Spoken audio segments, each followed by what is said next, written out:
This is weird. It does feel like we're developing for just something totally different. Yeah. Whatever, here's your new controller. It's the same as the old controller, whatever. Whereas this is like a complete, just be solid muscle from just this all the time. And they're all gonna shave their heads so they don't get sweaty. Esports, just, who's got the strongest neck? You do the, you can like get your neck off. That was amazing.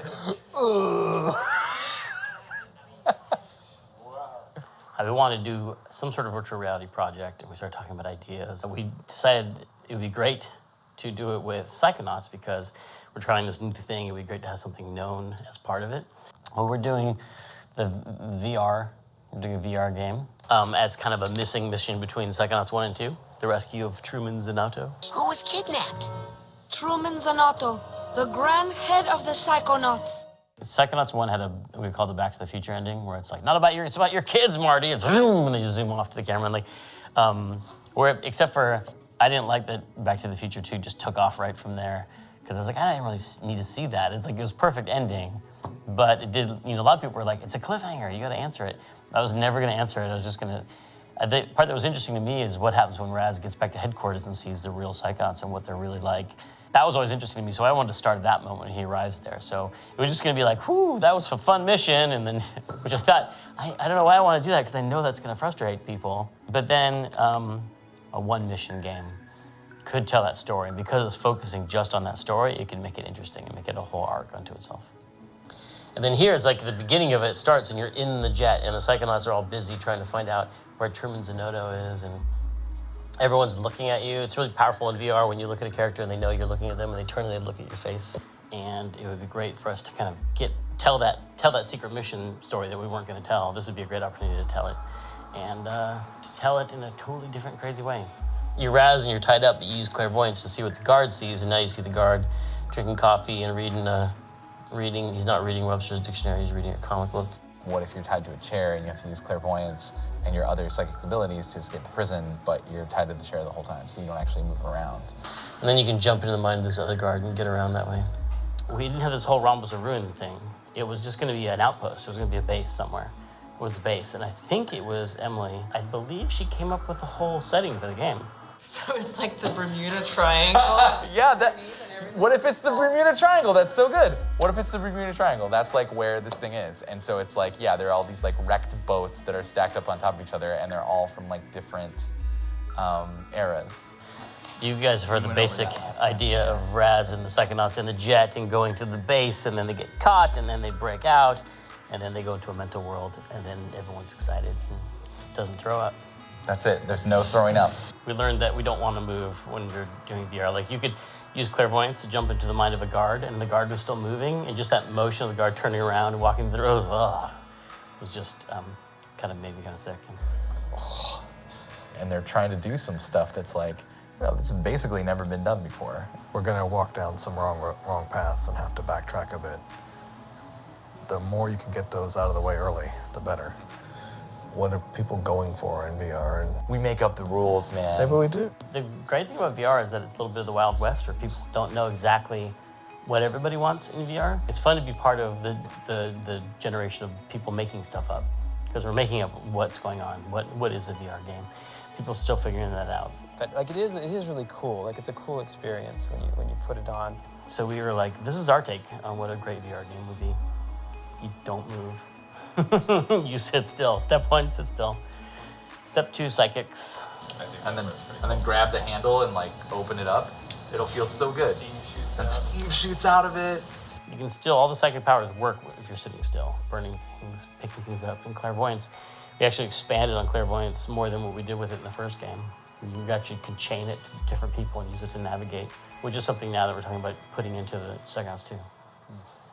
Right now, when you use telekinesis, you grab the object, and then you rotate your head, and it follows your gaze. This is super fun, though. Like, this part.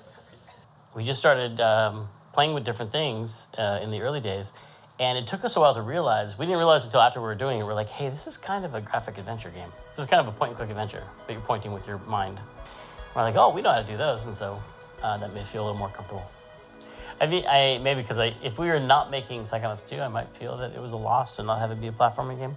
But it just didn't feel like that was what the game wanted to be. And we're mocking it up. It didn't feel like he wanted to be running around in that world. How would you make some cool, fun gameplay that works in VR that still has these cool features around it? Or how do we want to change these, or maybe introduce new ones? You know, the challenge is more like just adapting to what, with any new technology, like, wow, this thing can do things we couldn't do before and also can't do things that we are used to. You know, there's just like a lot of those weird lessons that like, I don't even know what they are. We just need to kind of get something that feels like a sequence that you can go through and actually experience with like a little bit of progression. 5-minute experience test, which like, let's just try and make 5 minutes of virtual reality gameplay. And there was the one holdover from that test was the crab sandwich. I don't know. What do you guys think about this part? Like the kind of the end of this thing? Like, is there a way that we can improve this? What if there's like a sandwich in the fridge or something and you have to lure him out with that? I like Sandwiches. I like that. Crab sandwich. Crab sandwich that you TK around. The crab sandwiches crawl away. But he's on my sandwich. It's actually like, So you really just need to put it on the floor. yeah, you just need to It's set really it funny. free. It's in the fridge to keep it like docile, but once it gets out, it's like, oh God, freedom! It's just bread with legs, like. Because throughout this whole project, the one given was crab sandwich. Everyone was like, oh, whatever we do, it's got to have a crab sandwich in it. You okay? Do you think we can do this in 3 weeks? Yeah, I think That's the it's question. the art side that I'm most concerned about. So. Okay. Can we make a scurrying lobster sandwich?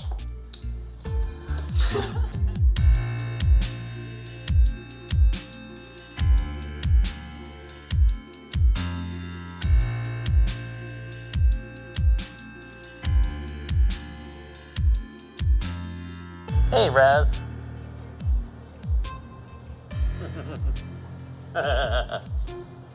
Nice. Hi. Melt. Yeah. Look at that thing. He's so excited.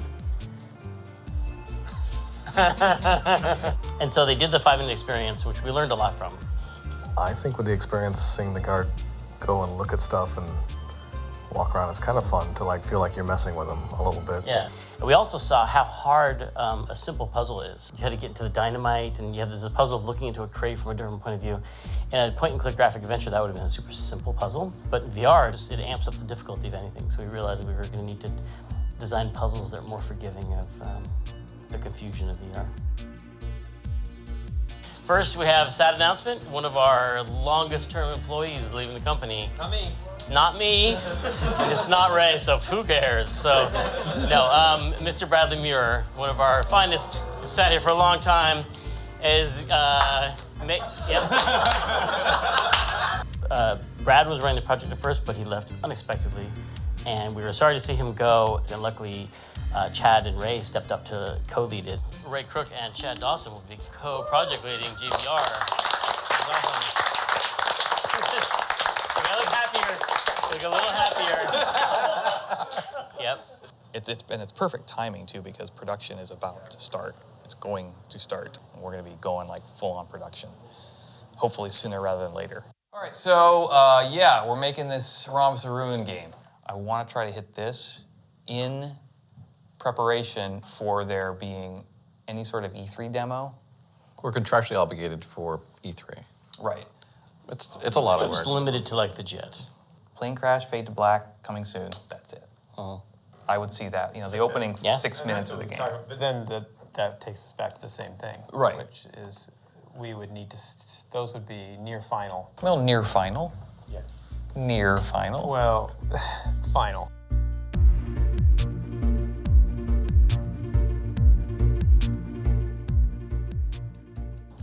We're trying to do a big push for E3.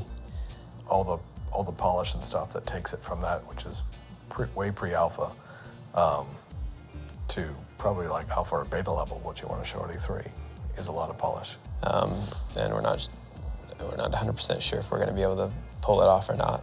So we're just starting to ramp up now, and we're just getting things moving, so it's all slowly starting to happen. So we dropped the characters in, and those are slowly coming online now too, which is really cool. So things are slowly coming in.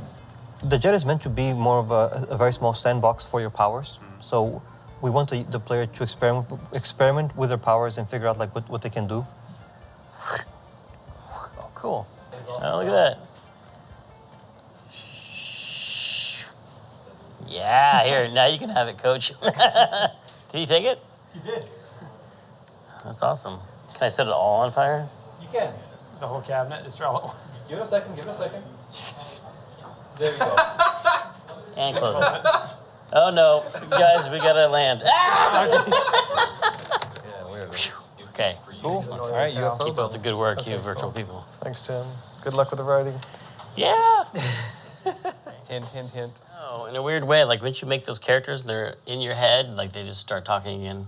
They take up permanent residence in your head, and you just go back in there and make them talk again. I think.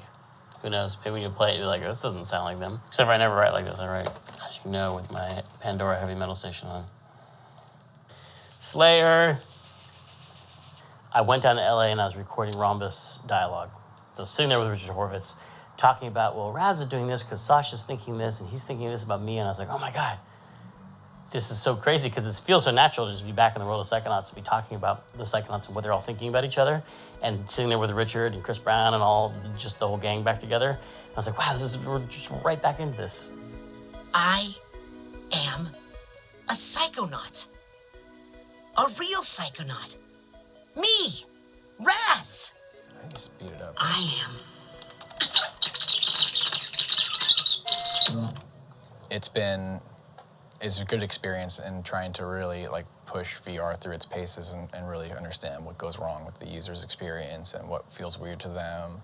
And spoilers, but there's a crash yeah, that was weird because you can't take camera control. Usually, oh, it's crashing. We'll just shake the screen and you can't do that. But what can you do to sell it that doesn't tumble the person around and make them nauseous in VR? I mean, I guess we could have a bunch of crap go flying forward. Right. To see how that looks. That's why I want to get that going.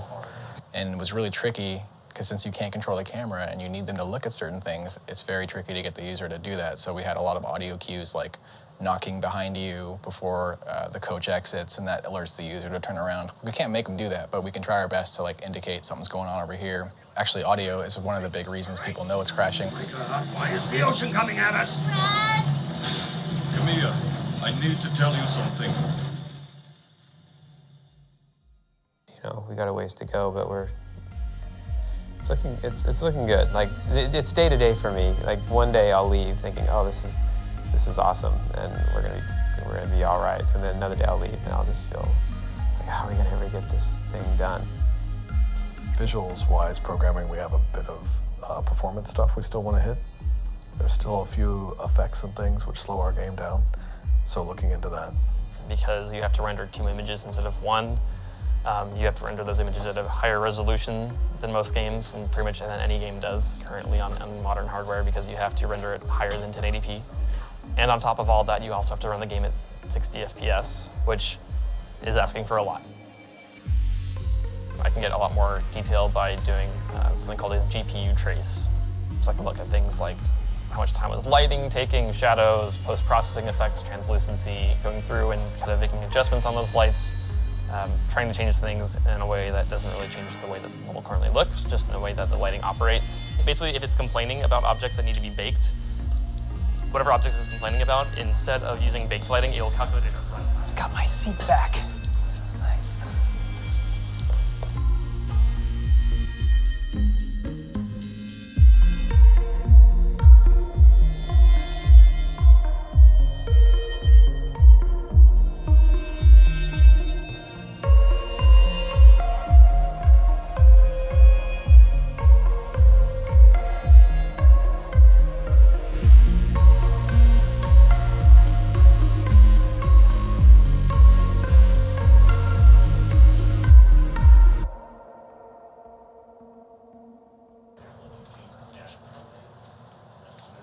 That's great. I love the way she looks at it. Yeah, right?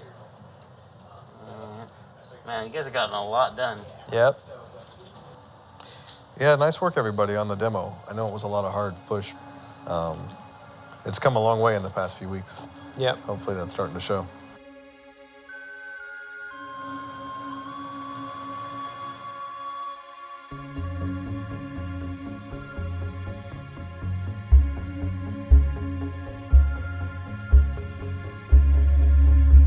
There's a lot of VR games that are just quick little tech demos, and they're about like, wow, I'm in this strange place. I'm on the moon. I'm underwater. I'm in this cool place, and that's cool. But we wanted to make a full game: the beginning, middle, and end, the plot, and story, and characters, and jokes, and puzzles, and a crab sandwich.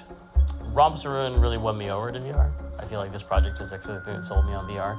I was interested, but somewhat skeptical at the beginning, and then by the time it was done, I was like, this is really fun. We should do more of these.